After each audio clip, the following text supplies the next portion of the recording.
See, I've been waiting. Waiting on that time. Feel me if you've been waiting on yours. That moment, it's close. It's close. It's close. Yeah. Tired of living day to day like everything's alright. Just waiting on that moment. Waiting on my moment.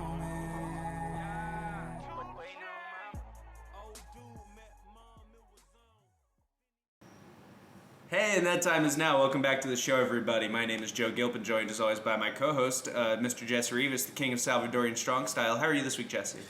I continuously keep being amazed with great fights and weekends where I think nothing's going to happen.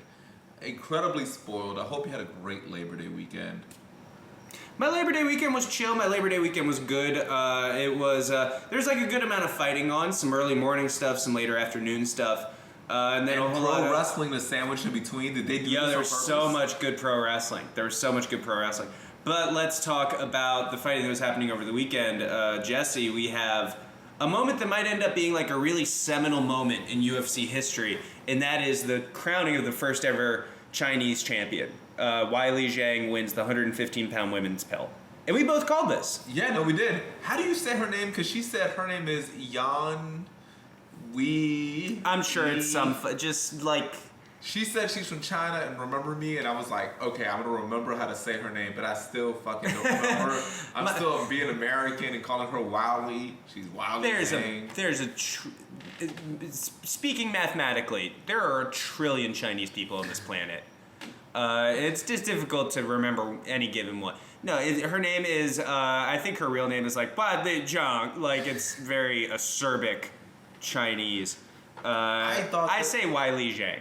And she's going to have to be okay with that. I as a long-time Zhang, avid listener to the podcast. And then I found out that the Z and the H is Zhan. They're all silent letters, but they come together to make one angry, guttural grunt. That's the Chinese language. Big shout out to her. That was a fantastic... Beat her in the first round. Beat her in the first round, beat her in the first minute. It's always a good performance when you can win a title in an Instagram video length of time. That's how I saw the fight, is I woke up, I turned on my phone, and somebody had already posted on Instagram. You're welcome. Yeah, thank you very much. At J. Rivas Comedy. And it just ran right through her. Elbows, knees. Andrade never got out of the gate. Andrade really is really horrible at closing, at like popping that bubble. You know what I mean? That bubble of space. And she just ran in on her, and Weili, who doesn't necessarily have like super big knockout power, just put her out. It was a lot of ring IQ or cage IQ. She knew what she was gonna do. She had her timing down, and you can kind of see that with the leg kicks at the beginning. She was reading her, and she was like, "Oh, you're gonna do exactly what I think you're gonna do." Mm-hmm. Because even in the inside, it was very Masvidal Askren, right? Yeah. Because even on the inside, the announcers are like, "Oh, she doesn't want to go inside with Andrade. This is exactly where Andrade." Oops, she just got popped because she knew exactly where her body was going to be at that moment. Like you said, it's very Masvidal Askren. It was almost the kind of performance, not to take away from Jessica Andrade, but I'm about to. It takes away from Jessica Andrade, right? Where it's like, how did this girl win the title? Yeah. You know what I mean? You couldn't figure out a basic problem like distancing and spacing. She's very Iron Sheik. Very transitional. It's sort of this weird situation where she succeeds because she's 115 pounds, right? She does a lot better because nobody has the power to put her out. You know what I mean? And she usually has a really good chin. But Weili came like a fucking Chinese tornado. She came like she came like a trade war. Over there, they're known as dragons. And just wrecked right through her. Really fucked her up. And my hat's off to her. She's won 20 in a row. We didn't really like take this into account coming in because we didn't know the names of most of her opponents. I'm pretty sure like 3 of them have the same name. But she just like fucking, she's crushing right now. Yeah, I'm glad. She's little Chinese Jose Aldo. That's exactly what she is. Well, it's one of those where she never looked exciting until this fight. Yeah, weird, right? But I mean, she rose to the moment. She figured it out. Huge moment for Chinese MMA, obviously. Is it going to cross over? Is it going to cross over? Is it going to be a big deal? Is it going to be weird that it's a woman? Is this going to fuck with like the one child, daughter only kind of, or no daughters kind of thing? You know what I mean? And we could look back. There are certain UFC title wins that I think we look back and we're like, that was there's like a change in era. You know what I mean? Cain Velasquez winning the title. Cain Velasquez winning the title. Anderson Silva winning the title. I would put his there when he beat Rich Franklin. When we looked at Holly Holm beating Ronda, it was like a new moment in the women's divisions. You know. By the way, when Cain Velasquez beat Brock Lesnar for the title, I put spoiler alert: Brock Lesnar loses to Mexican. And the clip when you hit it was Eddie Guerrero beating him for the title. That's so funny. That's perfect. And so this could be the start of something big. We could be talking about that little bullshit, 6 a.m. card for a long, long time. Yeah. We're going to love it long, long time. But it was awesome because right after that, we had NXT TakeOver. Immediately after NXT TakeOver, from the UK, we had Lomachenko, the pound-for-pound king, against the gold medalist himself, Luke Campbell. Man, this ended up being... Do we call this fight competitive? Here's what I mean. Yes. Here's what I mean. Yeah. I don't think Luke was ever winning rounds, seriously. I don't think it was ever a situation where he looked like he was turning tide or really gaining momentum. He was just in the fight, more than we're used to seeing with Lomachenko. So is it really competitive? It's as competitive as Diego Sanchez, Clay Guida. It's one guy sticking around and being a stubborn motherfucker, right? More technically skilled, certainly, than Clay Guida and Diego Sanchez. You go back and look at that fight, it's so fucking ugly. It is bowling shoe, fucking another bowling shoe in the ass, drunkenly ugly. It's really bad. But this was very technical, very brilliant fight, honestly, from both men. Lomachenko being able to really put it on an Olympic gold medalist like Luke Campbell is unbelievable. But Luke Campbell did a great job of dealing with the angles of Lomachenko. I wonder if guys are starting to get enough tape on him to really start to pick up on those tendencies. Because we talk about the Matrix and how's everybody going to decode him, but there's a little bit of an advantage to being the guy in the title fight that your opponent can't really scout, you know, because you only have that amateur career and you only have 6-7 pro fights. It's not the same as these guys who have, you can look back on their last 15-20 fights and scout them so much easier. So I feel like people might start finally be having the amount of, especially when you're knocking everybody out in 2 rounds, but they might finally have enough footage to scout Lomachenko correctly. And I feel like Luke Campbell was super well prepared. I was really, really impressed. Man, how terrible is that? His second attempt at a world title in his home country, and he fails twice. Will Luke ever get the title? Man, he's so skilled. But there's a lot of skilled guys who've never won a world title. You want to say yes, especially because eventually Lomachenko is going to move up. But then you got to deal with Teofimo Lopez, you got to deal with Comey, Haney. You have to deal with Haney, and even if he goes somewhere else, he'll still have to face it. I don't see him beating Gervonta Davis. No, I would not favor him against Gervonta, right? Who do you see him beating in that equation? I don't know, but guys end up with weird world titles, right? We fucking have talked about it a million times. One of the saddest things to me was, do you remember Rocky Juarez? Yeah. Oh, yeah, that was. Silver gold medalist in the Olympics for the U.S. He lost his attempt against Barrera. No, he drew with Barrera and didn't get the title. Yeah. He lost to Which Marquez. is like, come on, give me half of it. He lost to Marquez. I think he lost to Eric Morales, and I think he lost to Pacquiao. And it was like, if the greatest in your weight class of all time didn't exist, you would have had one world title. That's the way it cuts, right? That's the career for these guys, unfortunately. Thankfully, they're still getting paid. Yeah. It is still a job for a lot of these guys. There was one time, speaking of not getting paid, an NCAA wrestler, Nick Simmons of Michigan State, 4 years in a row, he was the number 1 seed at Nationals. 4 years in a row, he lost in the National semifinals. Didn't even make the finals. And then didn't get paid. And they didn't get paid. He ended up being 5th in the world, too. He lost in the bronze medal match at Worlds.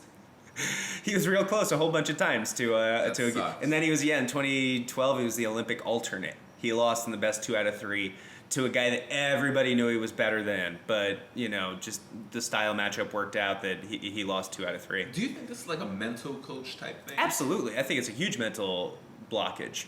You're the number 1 guy in the for 4 years he would be undefeated in the regular season, and then he would lose to guys that he had beaten in the national semis. I mean, it's a mentality block. I don't follow track, but the guy who apparently was like, there was apparently like some guy that was better than Usain Bolt, but he would always lose when he was competing against other famous people. Okay, that's a little different. How do you fuck up your mentality?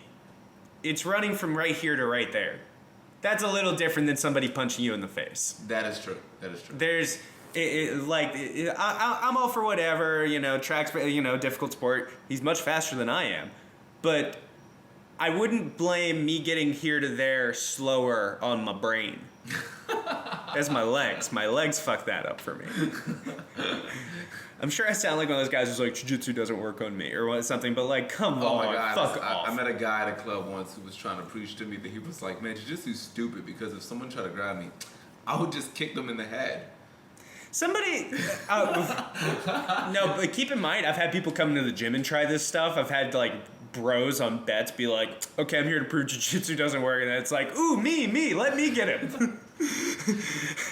I call in favors on those days. And we can get back to Lomachenko and all this in a second. But I had a friend tell me recently, he's like, oh, yeah, he's a Krav Maga instructor. He's like, Joe, you've studied jiu-jitsu. If you get into full mount in a jiu-jitsu fight, what do you have? You have some chokes, you have an arm bar, you can break somebody's arm, but they can continue to fight. If I get into mount on a person, I know how to gouge their eye out to truly end any confrontation. It's like, well, I know how to gouge somebody's eye out. What the fuck does that mean? How much can I fuck it up? Stick my fucking thumb in there and figure it out, right?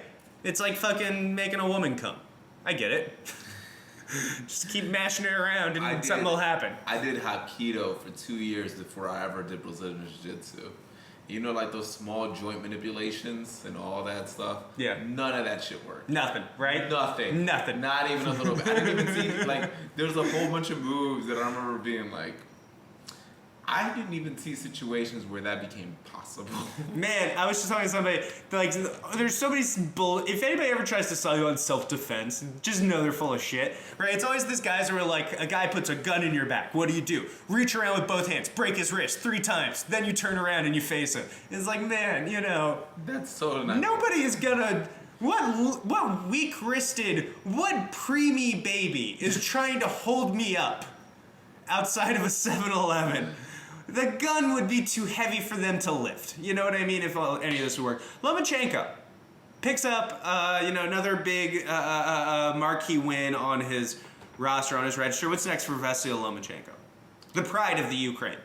Vasyl Lomachenko, very interesting. So he has 2 options. He can either fight Devin Haney, who fights this weekend, in a fight where he's definitely going to win and makes him the #1 contender for Lomachenko.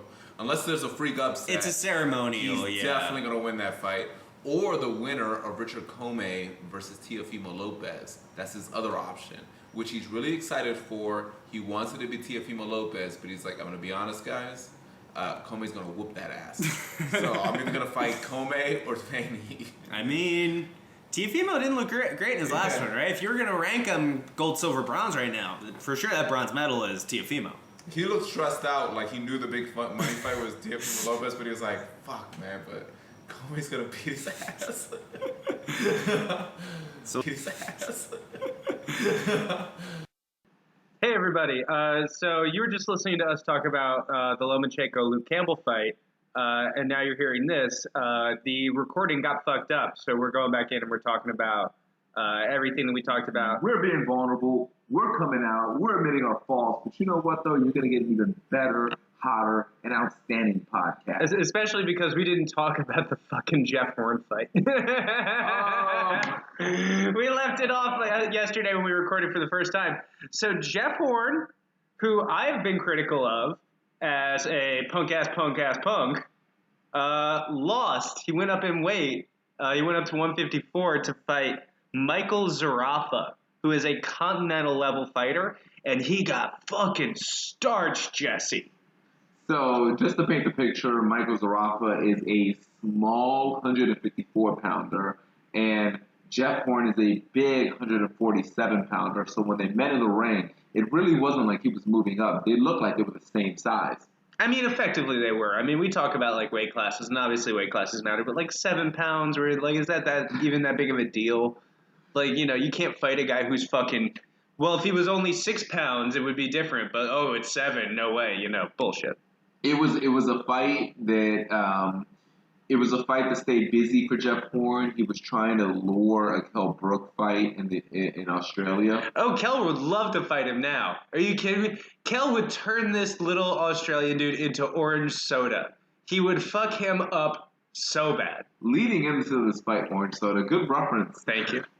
Leading into this fight, Terrence Crawford had actually said that he believed that Jeff Horn was better than Keith Thurman.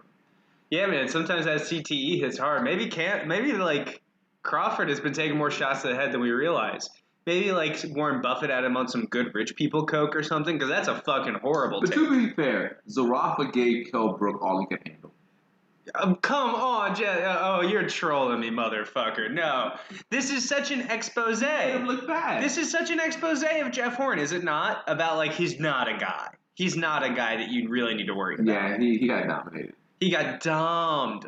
He got domed hard. Worse than Maggie Gyllenhaal in the movie Secretary. I wish he had won and somehow got a Jamel Charlo fight. Oh my God! Can you imagine the murder? Zarafa murdered him. He's still not awake. Zarafa would not. Zarafa. I don't think he'd be able to beat any of the top 154 pounders. No, fuck no. Can you imagine him in there? And that division is all killer, no filler. He would just get his ass eaten up. And Jeff Horn, I mean, this is bad. He had one night against a non-steroided Manny Pacquiao. And now we're seeing, like, oh, Manny is like, oh, fuck, if I'm losing to Jeff Horn, I gotta go on super steroids. You know what the plan was for Jeff Horn? It was the plan to fight Kell Brook and then move up to either Lure or Triple G or Canelo. Oh, no, you're bullshit. He was gonna go After that 154, Kovalev, 160. the eventual Deontay Wilder, Jeff Horn. Can you get a Wilder-Horn fight together? That's I gotta give him props to Dare to Dream. He dared to dream. He's still dreaming. Eventually, he's gonna wake up and realize his ass got knocked the fuck out. You know what fight is still out there for him though? What? Horn Khan. Horn Khan might be interesting. That's right? intriguing. I'll give you that one. Because Amir Khan, I feel like, would just, like, smoke it, though. Skill matters. Yeah. Skill they matters. both can sell fights, though. Yeah, that fight I'm willing to see, and I would be willing to see him run it back with Manny Pacquiao. Yeah. Obviously. Arizlandi Lara beat Canelo's brother. What were you calling him yesterday? Nutmeg. Alvarez. Yes. So the internet was calling him Nutmeg because he's not a ginger. He's an actual brown Mexican who happens to be Canelo's brother. Canelo's like the dude version of every... Like, Ramon Alvarez looks more like the Spanish language channel news anchor. Yeah. And Canelo looks more like the weather girl. Whereas, like, you're not a Latina person. You're 6'3", blonde, built like a fucking Amazonian. You look like Charlize Theron. Yeah. But, like, when she starts talking, it's like, hola. ¿Cómo está? Her understanding of English or Spanish is like as bad as I feel like mine. Mom cheated because, like, if you look at Mom and you look at all the boys, they're all Mexican looking. And then Canelo's out of the blue, just like, I'm like, what the fuck happened? Yeah, but, like, okay, that probably means his dad is good as fuck at fighting. It's like everybody's going to call him on it. Right? It's got to be something like that. It's kind of that Brock Lesnar thing where he looks exactly like his neighbor. Yeah. Or oh, man, there's a good example I can't quite think of. Oh, man, I'll bring this up. Arnold Schwarzenegger, remember a couple years came out? Yeah. He came out that he had that kid. Have we talked about this? He has that kid with his, like, Spanish nanny, right? Or whatever she was. Oh, she was maid. a maid. And looked like a fucking Spanish maid. It not like a hot maid. No, looked like like a Family Guy character. Like, yeah. Like Mr. Superman's not home. But the kid looks exactly like Arnold Schwarzenegger. Have you seen him? It's like, of course, everybody knew. There's just this half Hispanic, like, hello, mom, hello. Like, He looks more like hola. his kids than the kids that he had with the marriage. That was what I was going to bring up. The kids that he has with his wife, the son is like a fat, fail son piece of shit who's like kind of short and kind of frumpy and kind of ugly. The son he has with the maid looks just like him but Mexican. He's gorgeous. He has literal movie star good looks. It's like, okay, who planted this story about this kid existing? Did Arnold come out and like leak that to the right people so it got out there like, hey, I do have one hot son. Okay, listen, I have a son I'm very proud of. I would like to make it known that's him over there eating a no, not the one eating a churro. That's the disappointing one. The one doing push-ups and counting them off in Spanish. That's the one I'm fucking proud of. That's my Arnold Schwarzenegger conspiracy theory. He's the one who leaked that he had that son. Because that son's way better than this fucking piece of shit woman Shriver. So Ramon Alvarez gets washed by Erislandy Lara. Lara gets a little measure of revenge because a lot of people thought he beat Canelo, but the Vegas scorecards gave it to Canelo. So Lara gets a little bit back here. And he gets a title. Oddly, a weird title where they didn't strip J. Rock Williams, but they made him also the co-champion somehow. And the reason that they did this is because he's under the same promotion as Errol Spence Jr. The promotion uses political power to be able to make a route for Errol Spence in case he wants to move up and challenge the J. Rock Williams, the Jarrett Hurds, the Charlos, which you probably wouldn't because that's his boy, but like all the other champions, like the Tony Harrisons of the world. So he became champion by default. Champion by default, good for him. I'm always happy to see guys get a little bit extra. Speaking of brothers, Huey Fury, who is not brother, but cousin, fucking, for the gypsies, it's close enough. Huey Fury lost a contentious decision to Alexander Povetkin, which is very heavy lifting for a 25-year-old heavyweight. 24. 24-year-old heavyweight, even worse. This is a guy who's already fought multiple world champions and lost in very close competitive fights. He fought Povetkin. He fought Pulev.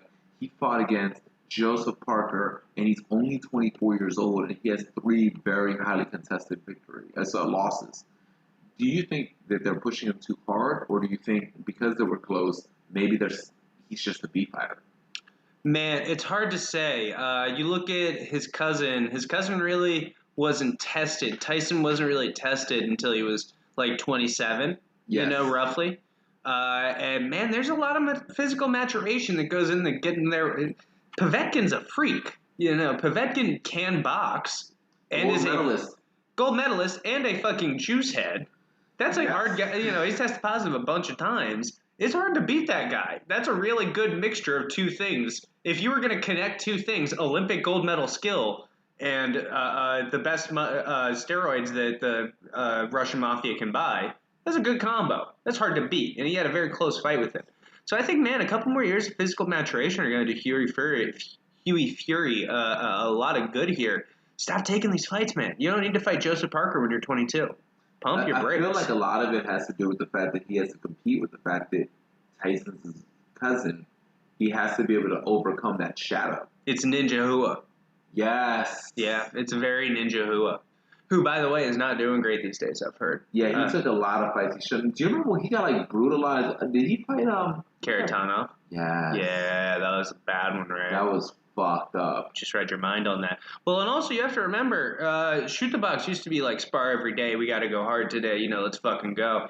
Man, when you're the guy in that room that sucks, when you're Ninja Hua and you are really good, but you have to spar with Vanderlei and Anderson Silva and Shogun Hua and just like this list of murderers every day, and you're kind of getting bitched around by them. You're taking a lot of fucking head trauma. 2 of the most fucked up fights I ever saw in my life were Caratanov versus Hua and Caratanov versus Shelby Schultz was a fucking fucked up fight. That was bad. That was really bad, right? And Schultz got fucked. Arona versus Sakuraba. Yo, that was bad. The referee failed there. That was right? fucked up. The referee straight up failed them there. I was like, yo, someone could die. They need to chill in Japan. Man, I just rewatched this Sakuraba grappling match. He took it this year. He's 49 years old. He's still fucking getting in there with black belts, man. That guy's really fucking something.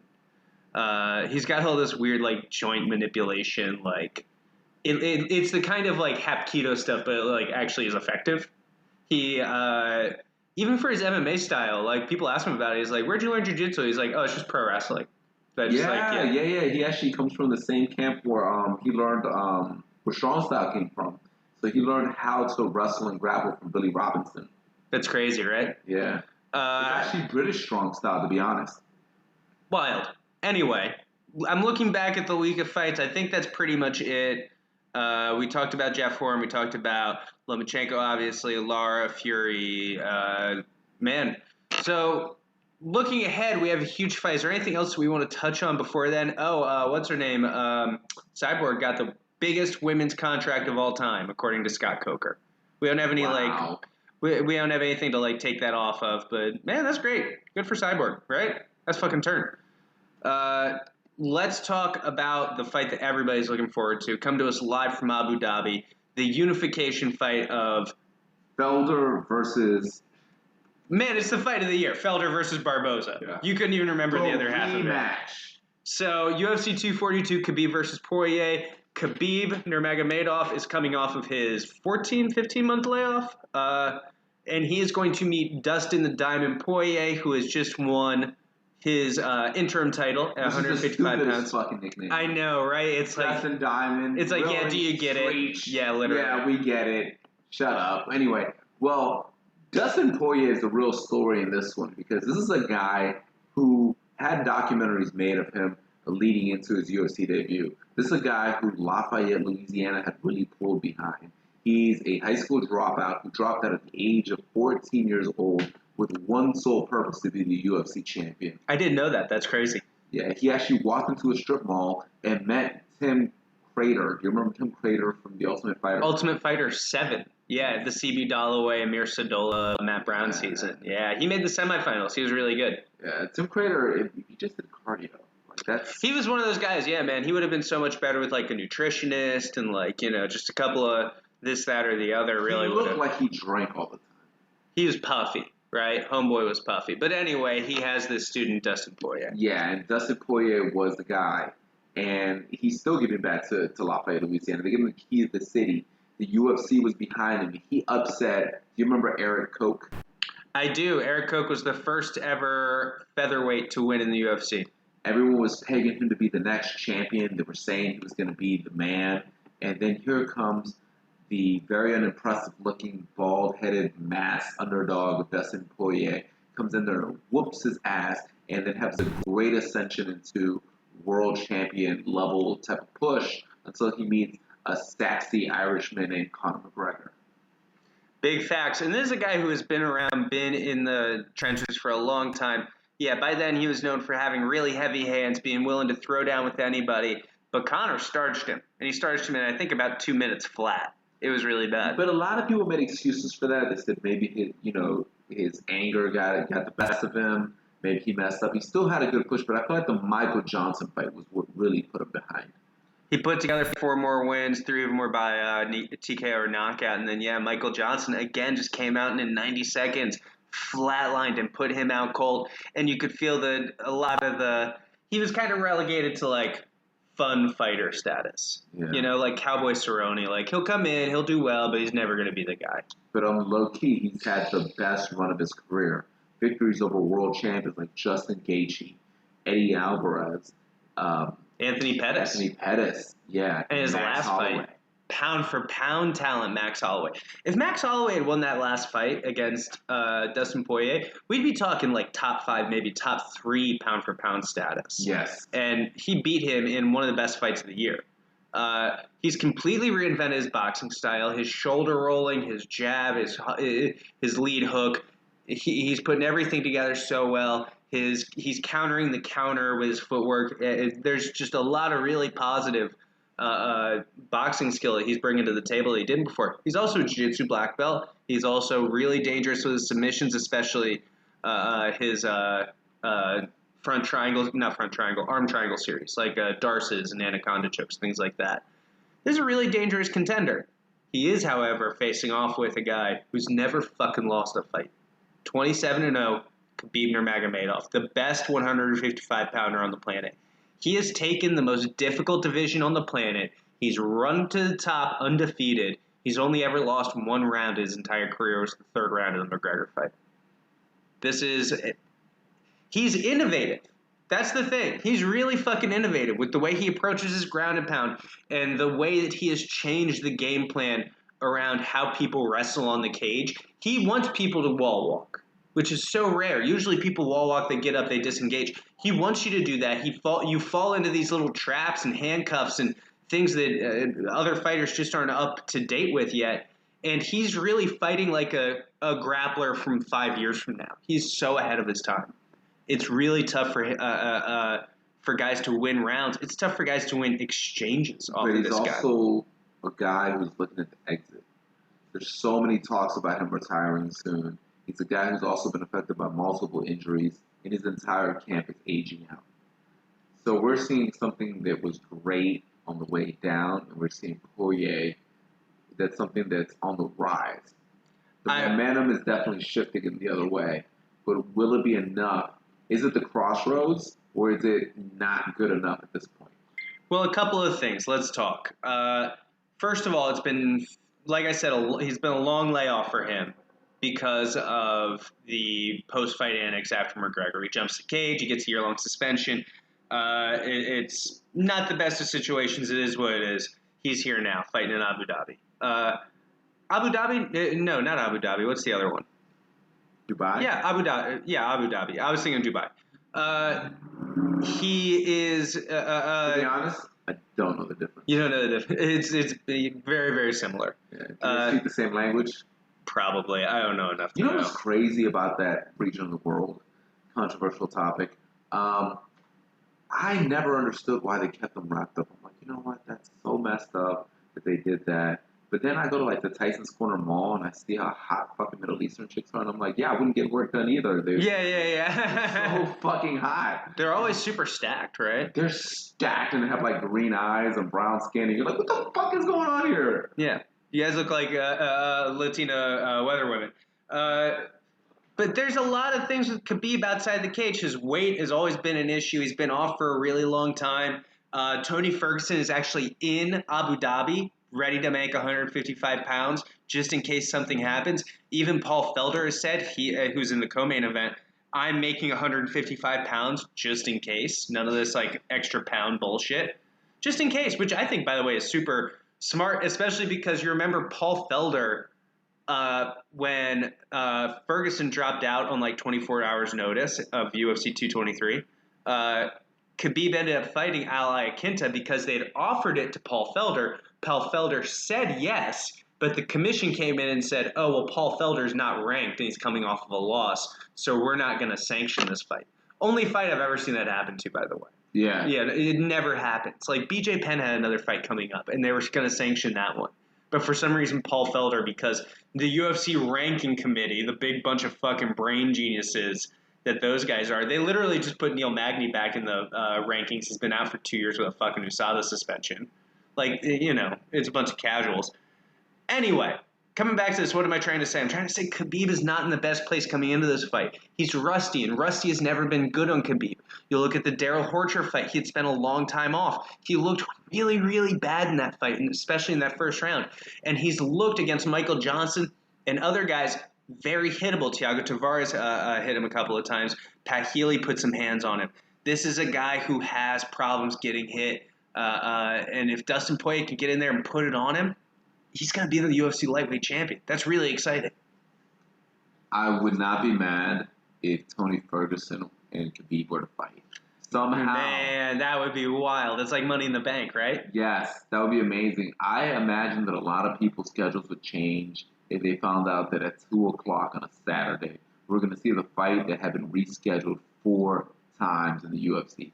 Not rescheduled, canceled 4 times because either it's Khabib or Tony Ferguson that can't make it to the ring.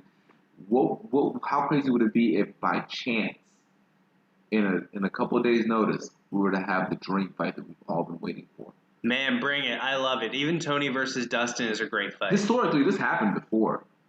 Do you remember when Klitschko fought against Lennox Lewis? That happened within 4 days? Yeah. And it's just a dream fight. It just works out sometimes when everything is super under the gun. You almost don't have too much time to like realize how big of a mistake you're making. Yeah. You know what I mean? Fucking McGregor versus Diaz won. You know, that was on like 6 days notice. Something I'm going to say, though, they have Tony Ferguson coming in. I don't like when rightful number one contenders kind of take that flex spot. I always think it should be like a gatekeeper. You know what I mean? Like a good example at the 185-pound division, if for Adesanya and Whitaker, they're gonna fight, right?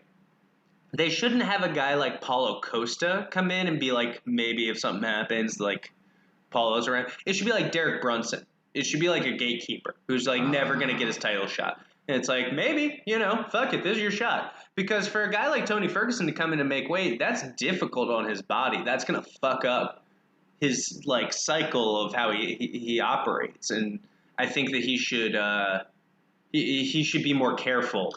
Being that the O is so important in fight sports, I wouldn't want Poirier to get that O.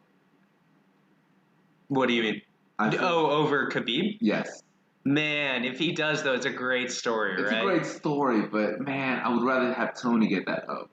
That would be nice. Something I'll say is Dustin looked really horrible in the second Eddie fight against the cage. Do you remember he was stuck sitting against the cage, and then he only got out because Eddie threw that dumb illegal elbow? Yeah. And he was very stuck there, and that's a prime Khabib position. So if you get a little nervous about stuff like that, I understand. Tony, though, how do you think you do against Tony? Man, depends where Tony is in camp. If Tony's ready to go. When they talk about the Ratchet Latino Championship, they talk about, is it Masvidal? Is it Diaz? Is it Masvidal? Is it Diaz? We always forget about Tony. Well, it's because his last name's Ferguson. You can't look at his name and realize what's going on. Who do you think is going to win this fight? I think Khabib. I think Khabib's too much, right? Khabib, baby. He's coming home. He's coming back. Sort of. His Muslim home. Yeah. Far from Vegas, at least. Better in Vegas, I'm sure, in his mind. For other fights that are going on, we could touch on the Barboza versus Paul Felder fight. Good fight. The rematch of Felder's first loss. Oh, yeah, it is. Yeah, that's true. I think he's come a long way. I like Paul Felder in this fight. Felder and Beneil Dariush came up at the same time, and I remember the whole world talking about they're so good. They could be world champion. And I immediately was like, none of the two are going to be world champion. Now we stand several years after the fact, and I was right. They're both overrated. But overrated sounds harsh, but it is true. They're both a little overrated. They were both being pegged as the next guy. I was like, man, I don't know if either of these guys have been top 5. At the time, it was like, they're so good. And I was like... But they are so good. That's just how good 155 pounds is. It's like, yeah, you can be fucking awesome. Do you think and you still are in the middle. I don't know if his heart is gone. I don't want to talk in these Game of Thrones terms. But I think that skill-wise, he should win. People have figured him out. No, if you put pressure on him, he relies on space and timing to be able to get those kicks off. And if you take away the space and you fuck with his timing, you can't get the kicks off, and he kind of sucks after that. So it's just a matter of can you execute to his weaknesses? Because he's one of these guys. He's like Cowboy Cerrone. I know how to beat Cowboy. I don't know that I can do it, but I know how. I know how. He loses the same way every time. Seems like a good plan, Yeah, it's kind of like when people talk about Amir Khan being chinny, but when someone's not a world-class fighter, they get their ass whooped. They're like, yeah, I'm gonna knock He's him got out. 3 knockout losses ever. It's like a chinny is very, subjective. It's like what? Terrence Crawford, Danny Garcia, who knocks everyone out. Canelo, yeah. Yeah, what are we talking about? Oh, he got beat by Canelo Alvarez. Wow, what a fucking horrible boxer. So it's the same kind of situation. Everyone who's not that is like, yeah, I'm just gonna reach him, I'm gonna knock him out. They get fucked up. Yeah, it's like, great, good luck with that. Go for it. You remember when Kotelnik fought him, who's this amazing amateur boxer, silver medalist in the Olympics, badass world champion, got in there, and they were like, oh yeah, he's gonna knock out Amir Khan. He beat his fucking ass. He very much did. Yeah. Do you have anything else for the week, Jesse? No, that's it for me. Let the people know how to get a hold of you. For the second time this week, let Jay people know. Rivas on Facebook and Jay Rivas Comedy on Instagram. Follow me on Twitter at BadTweetus, Instagram Joseph M. Gilpin, and we will be back next week here on The Fighter's Block.